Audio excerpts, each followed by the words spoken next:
Hello everyone. இந்த வீடியோல Android அப்ளிகேஷன்ல ஒரு பிக்சர் யூஸ் பண்ணி எப்படி அனிமேஷன்லாம் கிரியேட் பண்றத பத்தி பார்க்க போறோம். ஒரு பிக்சர் இருக்கும்.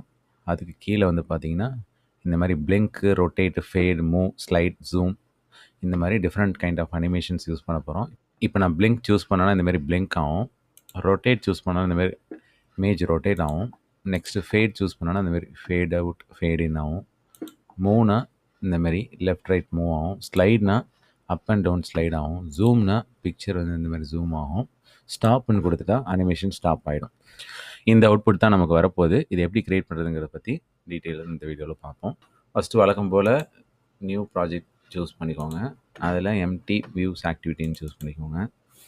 இதில் அப்ளிகேஷனோட நேம் கொடுங்க. நான் கணேஷ் 4 அப்படின்னு கொடுத்துருக்கேன். இங்கே லாங்குவேஜ் ஜாவா சூஸ் பண்ணிவிட்டு ஜஸ்ட்டு ஃபினிஷ் கொடுத்துருங்க. உங்களுக்கான ரிசோர்ஸ் ஃபைல்ஸ்லாம் லோட் ஆகும். ஜஸ்ட் வெயிட் பண்ணுங்கள். இப்போ இந்த ப்ரோக்ராம்க்கான கோடிங் வந்துட்டு நான் அந்த வீடியோவில் கூகுள் ட்ரைவ் லிங்காக கொடுத்துருப்பேன். அதில் இருக்கிறத யூஸ் பண்ணிக்கோங்க. வழக்கம் போல் நம்ம Java file and XML file தான் யூஸ் பண்ணுவோம். ஃபஸ்ட்டு எக்ஸ்எம்எல் கோடை காப்பி பண்ணிப்போம். இதோட நமக்கு எக்ஸ்எம்எல் கோடு இருக்குது. இங்கே போயிட்டு கோடிங் பேஜ் போயிட்டு எக்ஸ்எம்எல் கோடை ஜஸ்ட்டு ரீப்ளேஸ் பண்ணுறேங்க. இப்போ இந்த இடத்துல எரர் இருக்குது. இதை நம்ம அப்புறமா சரி பண்ணுவோம். இப்போ நெக்ஸ்ட்டு ஜாவா கோடை காப்பி பண்ணி மெயின் ஆக்டிவிட்டி ஜாவாவில் ஜஸ்ட்டு பேஸ்ட் பண்ணிவிடுங்க. இப்போ பேக்கேஜ் நேம் வந்துட்டு உங்களோட ப்ரோக்ராமில் என்ன நேம் இருக்கோ அதை தான் நீங்கள் கொடுக்கணும். ஓகேவா? இப்போ எல்லாம் காப்பி பண்ணியாச்சு. இப்போ நம்ம நிறைய விஷயம் செய்ய வேண்டியது இருக்குது. இப்போ இமேஜ் வியூவில் கணேஷ்ங்கிற நேமில் நான் ஒரு ஜேபிஜி இமேஜ் வச்சுருக்கேன். ஓகேவா? அது வந்துட்டு இந்த லொக்கேஷனில் இல்லை.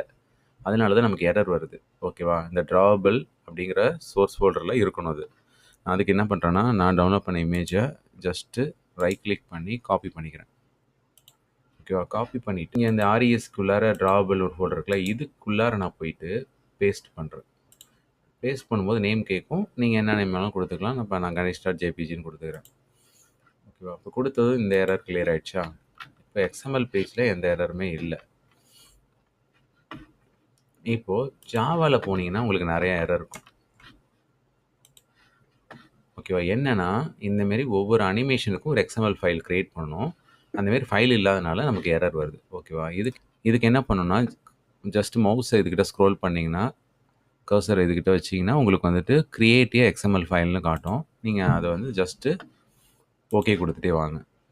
அடுத்தது ஃபேடுக்கு ஒரு எக்ஸ்எம்எல் ஃபைலு. ஓகே. அடுத்தது ஸ்லைட் அனிமேஷனுக்கு ஒரு எக்ஸ்எம்எல் ஃபைல் க்ரியேட் பண்ணணும். ஓகே. நெக்ஸ்ட்டு ஜூம் அனிமேஷனுக்கு ஓகே. போன வாட்டி பார்த்தீங்கன்னா ஒரே ஒரு மெயின் ஆக்டிவிட்டி எக்ஸ்எம்எல் பார்த்துருப்போம். ஒரே ஒரு மெயின் ஆக்டிவிட்டி ஜாவா பார்த்துருப்போம். இந்த வாட்டி இந்த மாதிரி ஜூம் இந்த மாதிரி அனிமேஷன்லாம் பண்ணுறதுனால இதுக்கு தனி எக்ஸ்எம்எல் ஃபைல் கோடிங் வந்து நான் தனியாக வச்சுருப்பேன். பார்த்தீங்கன்னா ஜாவா கீழே எக்ஸ்எம்எல் இருக்கா, எக்ஸ்எம்எல் கீழே அனிமேஷன் எக்ஸ்எம்எல் கோடுன்னு தனியாக வச்சுருப்பேன். இதை வந்துட்டு நீங்கள் வந்து பார்த்தீங்கன்னா ஒவ்வொரு அனிமேஷனுக்கும் தனித்தனியாக போடணும். இப்போ ஜூம் ஃபஸ்ட்டு காப்பி பண்ணிப்போம். ஜூம்னு ஒரு எக்ஸ்எம்எல் ஃபைல் க்ரியேட் பண்ணோம்ல, அதில் போயிட்டு இந்த கோடிங்கை ஜஸ்ட் ரீப்ளேஸ் பண்ணுங்கள். ஸ்லைடுன்னு ஒன்று இருக்கா, இந்த கோடை காப்பி பண்ணி ஸ்லைடு அனிமேஷனில் போட்டுருங்க. அடுத்தது பிளிங்க்கு, இதை காப்பி பண்ணிட்டு பிளிங்கில் தூக்கி போட்டுருங்க. ஓகேவா? இப்போ எல்லா அனிமேஷனுமே நம்ம காப்பி பண்ணிட்டோம். இப்போ லைட்டாக வேணால் இதை எக்ஸ்பிளைன் பண்ணுறேன். இமேஜ் வியூன்னு ஒன்று இருக்குது. ஸோ இதுதான் வந்து பார்த்திங்கன்னா நமக்கு இங்கே டிசைனில் பாருங்கள், இந்த பாக்ஸ் மாதிரி இருக்குல்ல, இதுதான் இமேஜ் வியூ. ஓகேவா? ஸோ இங்கே வந்துட்டு நம்ம கொடுத்த அந்த கணேஷ் டாட் ஜேபிஜி இமேஜ் வந்து இந்த இடத்துல ஸ்டோர் ஆகிடுச்சு. ஓகேவா? இதுக்கு வந்துட்டு வித் ஹைட்லாம் இதில் வந்து 200 கொடுத்துருக்காங்க. ஸோ அதே போல் இமேஜோட சோர்ஸ் ஃபோல்டர்லேருந்து நம்ம அந்த ஃபைலை இங்கே இந்த இடத்துல போட்டுட்டோம். Fit X axis Y axis ஒரே சைஸில் ஃபிட்டாக கொடுத்துட்டோம். அடுத்தது வந்துட்டு ஒரு லீனியர் லேஅவுட். இந்த 3 பட்டன்ஸ்க்கு மட்டும் ஒரு லீனியர் லேஅவுட். ஓகேவா?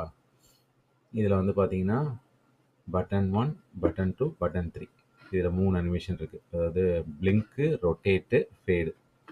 ஸோ இதுக்கு நம்ம எப்போதுமே எக்ஸ்எம்எல் க்ரியேட் பண்ணுற மாதிரி ஹைட்டு, விட்த்து, மார்ஜினு, டெக்ஸ்ட் வந்துட்டு பிளிங்க்கு அந்த மாதிரி வந்துட்டு கொடுத்துடணும். ஸோ அடுத்தது ஒரு லீனியர் லேஅவுட் க்ரியேட் பண்ணுறேன். ஸோ இதில் வந்து பார்த்தீங்கன்னா இன்னொரு 3 பட்டன், மூவ், ஸ்லைட், ஜூம் அப்படின்னு 3 பட்டன். ஓகேவா? இதுக்கும் வந்துட்டு லேஅவுட்டு எல்லாம் செட் பண்ணிடுறேன். இப்போ லாஸ்ட்டாக ஒரு சிங்கிள் பட்டன் தான் தேவைப்படுது. அதனால் ஒரு தனி லேஅவுட் இதுக்கு போட தேவையில்ல லீனியர். அதனால் அந்த ரிலேட்டிவ் லேஅவுட்லேயே கடைசி அதை க்ளோஸ் பண்ணுறதுக்கு முன்னாடி போட்டு விட்டோம்னா லாஸ்ட்டாக அந்த பட்டன் ஆட் ஆகிடும். இப்போ எக்ஸ்எம்எல் கோட் முடிஞ்சிருச்சு. இப்போ ஜாவாவில் வந்து பார்த்தீங்கன்னா இமேஜ் வியூக்கு ஒரு வேரியபிள் கிரியேட் பண்ணியிருக்கேன். பட்டன்ஸ்க்கு வந்து பார்த்தீங்கன்னா ஒரு 7 பட்டன் கிரியேட் பண்ணியிருக்கேன். ஸோ வழக்கம் போல் ஆன் கிரியேட்டு. ஸோ அதுக்குள்ளார வந்து பார்த்தீங்கன்னா ஒவ்வொரு ஐடியோட அங்கே எக்ஸ்எம்எல்ல நேம் கொடுத்துருப்போம்ல ஒவ்வொன்றுத்துக்கும். இங்கே பாருங்கள், பிடிஎன் பிளிங்க்கு, அதாவது பட்டன் ரொட்டேட்டு, பட்டன் ஃபேடு, இந்த மாதிரி நேம் கொடுத்துருக்கோம்ல, இது எல்லாத்தையும் ஐடியை வச்சு எல்லாத்தையுமே இங்கே வந்துட்டு ரீட் பண்ணி இங்கே கொண்டாந்து நம்ம இந்த வேரியபிள்ஸில் ஸ்டோர் பண்ணிடுறோம். அப்புறம் ஒவ்வொரு பட்டனுக்கும் ஈவென்ட் ஹேண்ட்லிங் மூலமா ஆக்ஷன் செட் பண்ணுறோம். ஓகேவா? இப்போ வந்து இதில் வந்துட்டு பார்த்தீங்கன்னா ஸ்டார்ட் அனிமேஷன், அதாவது லோட் அனிமேஷன், அதாவது கண்டெக்ஸ்ட் எடுத்துகிட்டு வந்து இப்போ இந்த இடத்துல வந்து பார்த்தீங்கன்னா இந்த எக்ஸ்எம்எல் ஃபைலை இந்த இடத்துல இதுக்கு தனியாக கொடுக்கணும். அங்கேருந்து அந்த கோடிங் எடுத்துகிட்டு வந்து நம்ம அனிமேஷனில் இது லோட் பண்ணி ஸ்டார்ட் பண்ணிவிடுறோம். இப்போ இதுக்கு வந்துட்டு ஜூம்னு தனியாக ஒரு எக்ஸ்எம்எல் ஃபைல் க்ரியேட் பண்ணியிருக்கோம். இங்கே வந்து பார்த்தீங்கன்னா ஒரு இமேஜ் வந்துட்டு இனிஷியலாக 1.0ல் இருக்குது. அது வந்து 2.0 அளவுக்கு ஜூம் ஆகுது. அதாவது from X scale to 2x scale, அதாவது எக்ஸு ஒய்ன்னு 2 ஸ்கேல் இருக்குது. ஓகேவா? ரெண்டுத்துலையுமே இனிஷியலாக 1 இருக்குது. அடுத்தது 2ன்னு சைஸை மாற்றுறோம், அதாவது என்லார்ஜ் பண்ணுறோம், ஜூம் பண்ணுறோம். ஓகேவா? அதே போல் நடுவுலேருந்து ஜூம் பண்ணுறோம். அதனால இது பிவோட் XY வந்துட்டு 50-50ன்னு கொடுத்துக்கிறோம். டியூரேஷன் வந்துட்டு இது மில்லி செகண்ட், அது 1 செகண்டுக்கு ஜூம் ஆகிட்டு வந்துடும். ரிப்பீட் கவுண்ட் வந்து இன்ஃபைனைட்னா நம்ம ஸ்டாப் அனிமேஷன் கொடுக்குற வரைக்கும் ரிப்பீட்டடாக இந்த ஜூம் அனிமேஷன் பண்ணிக்கிட்டே இருக்கும். ஓகேவா? லாஸ்ட்டாக ரிப்பீட் மோடு வந்து ரிவர்ஸு. திரும்ப அந்த ஒரிஜினல் பொசிஷன்லேருந்து தானே ஜூம் ஆகி வருது. ஜூம் பண்ணும், ஒரிஜினல் பொசிஷன் வரும். அதனால் இந்த இடத்துல ரிவர்ஸ்னு கொடுக்குறோம். ஓகேவா? இதே போல் ஒவ்வொரு பட்டனுக்கும் ஆக்ஷன் செட் பண்ணியிருக்கோம். ஒவ்வொரு பட்டனுக்கும் ஒரு எக்ஸ்எம்எல் ஃபைல் இங்கே இருக்கும். இப்போ ரொட்டேட்டுக்கு வந்து பார்த்தீங்கன்னா இங்கே இருக்குது. ஓகேவா? இதுக்கு வந்து பார்த்தீங்கன்னா ஃப்ரம் டிகிரிஸ் அப்படின்னு ஒன்று யூஸ் பண்ணுவோம். 0லேருந்து 360 வரையும் ரொட்டேட் ஆகும். அடுத்தது ஸ்லைடுக்கு வந்து பார்த்தீங்கன்னா டெல்டான்னு ஒன்று யூஸ் பண்ணுவோம். ஒய் டெல்டா அப்படின்னு யூஸ் பண்ணுவோம். ஓகேவா? ஸ்லைடுனா மேலே கீழே போயிட்டு வரதுக்கு ஒய் டெல்டா. மூவ்க்கு வந்து பார்த்தீங்கன்னா எக்ஸ் டெல்டான்னு யூஸ் பண்ணுவோம். இது வந்து லெஃப்ட் டு ரைட் வந்து மூவ் ஆகிட்டு வரும். ஓகேவா? இந்த மாதிரி வந்துட்டு ஒவ்வொரு அனிமேஷனுக்குமே ஒரு எக்ஸாம்பிள் இருக்குது. இப்போ இதுதான் அவுட்புட்டாக வரப்போகுது. நம்ம இது வந்துட்டு ஜஸ்ட் வந்து டிசைன் பேஜ் தான். இப்போ நம்ம ஆப்பை ரன் பண்ணி பார்ப்போம். இப்போ வந்து அப்ளிகேஷன் லோட் ஆகுது. இப்போ அவுட்புட் வந்துருச்சு. ஓகேவா? இப்போ ஒரு பிக்சர் இருக்குது, அதுக்கு கீழே 6-7 பட்டன்ஸ் இருக்குது. இப்போ ஒவ்வொன்றையும் கிளிக் பண்ணும்போது நமக்கு அனிமேஷன் வரணும். இப்போ பிளிங்க் டச் பண்ணுறேன், பிளிங்க் ஆகுது. ரொட்டேட்டை டச் பண்ணுறேன், ரொட்டேட் ஆகுது. ஃபேடை டச் பண்ணுறேன், ஃபேட் ஆகுது. ஸோ இந்த மாதிரி ரொட்டேட் ஆகிருக்கும் போது என்ன பொசிஷன் லாஸ்ட்டாக விட்டோமோ அந்த பொசிஷன் இருக்கும். அது நம்ம ஸ்டாப் கொடுத்துட்டோன்னா ஒரிஜினல் பொசிஷன் வந்துடும். இப்போ மூவ் கொடுத்தா லெஃப்ட் ரைட் மூவ் ஆகும். ஸ்லைட் கொடுத்தா அப் அண்ட் டவுன் ஸ்லைட் ஆகும். ஜூம் கொடுத்தா இந்த மாதிரி ஜூம் ஆகும், என்லார்ஜ் ஆகி ஒரிஜினல் வரும். ஓகேவா? இப்போ ஸ்டாப் கொடுத்துட்டா ஸ்டாப் ஆகிடும்.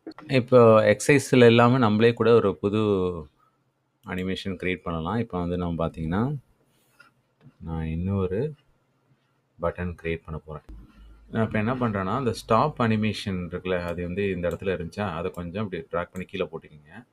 இப்போது இந்த இடத்துல நான் ஒரு பட்டன் க்ரியேட் பண்ண போகிறேன். ஓகேவா? அதுக்கு ஒரு ஐடி வந்துட்டு பட்டன் ஷேக்கு எஸ்கட்ச்னு வச்சுட்டேன். பட்டனோட நேம் வந்துட்டு ஷேக்கு. ஓகேவா? ஸோ அதே போல் இந்த இடத்துல ஷேக்னு வந்துருச்சு. ஒரு பட்டன் நமக்கு க்ரியேட் ஆயிடுச்சு. சரி, அப்போ புதுசாக ஒரு பட்டன் க்ரியேட் பண்ணியாச்சு. இப்போ இதுக்கான ஜாவா கோடிங், இதை கிளிக் பண்ணால் என்ன ஆக்ஷன் நடக்கணுங்கிற ஜாவா கோடிங் வந்துட்டு மெயின் ஆக்டிவிட்டியில் போயிட்டு க்ரியேட் பண்ணிடணும். இப்போ வந்துட்டு பார்த்தீங்கன்னா இந்த இடத்துல ஷேக் பிடிஎன் அப்படின்னு இன்னொரு பட்டன் க்ரியேட் பண்ணிக்கோங்க. Find view by ID use பண்ணி அங்கே எக்ஸ்எம்எல்ல வந்து பட்டனுக்கு ஒரு ஐடி க்ரியேட் பண்ணல, அதை யூஸ் பண்ணி இங்கே வந்து ஸ்டோர் பண்ணி இதுக்கப்புறம் அந்த ஷேக் பட்டனுக்கான கிளிக் பண்ணால் என்ன ஆக்ஷன் நடக்குமோ அந்த ஈவெண்ட்டை வந்துட்டு ஆட் பண்ணணுமா. அதுக்கு வந்துட்டு ஜூம் பட்டனுக்கு உள்ள கோடிங் அப்படியே ஜஸ்ட்டு காப்பி பண்ணிக்கிறேன். இதில் போய்ட்டு நான் பட்டன் நேமை மாற்றிடுறேன். இந்த பட்டன் நேம் என்ன கொடுத்தோம், SHK பட்டன் கொடுத்தோமா, அந்த நேம் இங்கே கொடுத்துட்றேன். இப்போ ஒவ்வொரு அனிமேஷனுக்கும் செப்பரேட் எக்ஸ்எம்எல் ஃபைல் கொடுத்தோம்ல, அதே போல் இந்த இடத்துல ஜூம் அனிமேஷன் இருக்கிறத ஷேக் அனிமேஷன் ஒரு ஃபைல் நம்ம க்ரியேட் பண்ண போகிறோம். இது வந்து டிஃபால்ட்டாக இருக்காது. நம்ம வந்துட்டு ஜஸ்ட்டு அதை கிளிக் பண்ணோன்னா க்ரியேட் ஆகிடும். இப்போ இந்த இடத்துல ஷேக் அனிமேஷனுக்கான எக்ஸ்எம்எல் கோடை போட்டுட்டேன். இப்போ போயிட்டு ஆப்பை ரன் பண்ணி பார்ப்போம். ஆப் வந்து லோட் ஆகுது, அவுட்புட் வருதான்னு பார்ப்போமா. இப்போது வழக்கம் போல் பிளிங்க்கு, ரொட்டேட்டு, ஃபேடு எல்லாமே ஒர்க் ஆகுதான்னு செக் பண்ணிப்போம். எல்லாமே ஒர்க் ஆகுது. இப்போ ஷேக் கொடுத்தா என்ன ஆகுது? ஷேக்கும் பர்ஃபெக்டாக ஒர்க் ஆகுது. ஓகேவா? இப்போ ஸ்டாப் கொடுத்தா ஸ்டாப் ஆகிடும். ஸோ இந்த மாதிரி எக்ஸ்ட்ராவாக நம்ம பட்டன்ஸ்லாம் ஆட் பண்ணி இந்த மாதிரி அனிமேஷன்ஸ் க்ரியேட் பண்ணி பார்க்கலாம். இந்த வீடியோ உங்களுக்கு யூஸ்ஃபுல்லாக இருந்திருக்கும்னு நினைக்கிறேன். எல்லோரும் மறக்காமல் சப்ஸ்கிரைப் பண்ணுங்கள். நெக்ஸ்ட் வீடியோவில் பார்ப்போம். தேங்க்யூ.